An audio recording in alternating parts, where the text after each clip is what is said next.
Saint-Antoine-de-Padoue, c'est un EHPAD de 319 lits qui accueille des personnes très dépendantes. C'est le rapprochement de deux EHPAD qui étaient obsolètes au vu de l'investissement. Il nous fallait un EHPAD qui soit différent et qui soit à même de nous projeter dans un futur connecté. De pouvoir proposer des choses plus interactives pour les familles, pour les résidents, pour les visiteurs, de pouvoir leur diffuser de l'information à différents endroits avec différents contenus.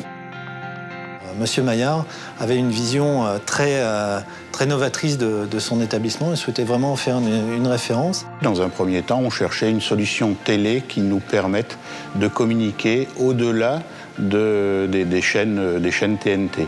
C'est devenu un projet plus complexe parce qu'effectivement, le besoin d'IPTV devient un besoin d'un média pour le transporter, qu'est le réseau. Une infrastructure mutualisée permettait des économies d'échelle et permettait également un niveau de sécurité qui était bien meilleur. Notre grande force, c'est de proposer un socle uniforme, capable d'accueillir des applications tierces de type IPTV, demain géolocalisation, Internet des objets. Donc cette plateforme ouverte va être capable de répondre aux besoins actuels de l'EHPAD Saint-Antoine-de-Padoue, mais aussi les besoins de demain.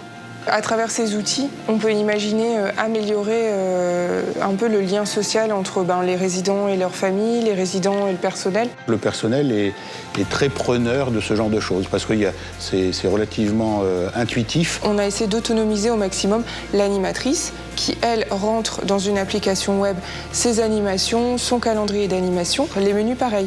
C'est la cuisine qui va rentrer ses menus dans une application web et qui va du coup mettre à jour automatiquement les templates qui y correspondent. Le cœur du sujet, c'est l'homme. La personne âgée, c'est à elle qu'on doit donner du service. Ce que permet de faire l'IPTV, mais également les différents couplages qui ont été faits entre les systèmes. Par exemple, l'appel malade couplé à la téléphonie. Il est rare d'avoir des projets aussi globaux qui permettent de montrer toute l'expertise d'Axians sur un seul et même projet. Ma plus grande fierté, c'est le résultat final. Quand on arrive à l'EHPAD Saint-Antoine-de-Padoue, on est impressionné par le bâtiment. Ça donne déjà une bonne image, quelque chose de moderne. On sent qu'on rentre dans un établissement qui propose quelque chose dans l'air du temps. Alors une mamie connectée, c'est quelqu'un qui vit avec son temps, qui va regarder la photo de ses petits-enfants sur sa tablette. Ici, ce sera en plus sur sa télé. Je pense qu'il y a beaucoup de fonctionnalités qui permettent une vraie prise en charge du résident et qui lui permet de considérer qu'on est ici chez lui.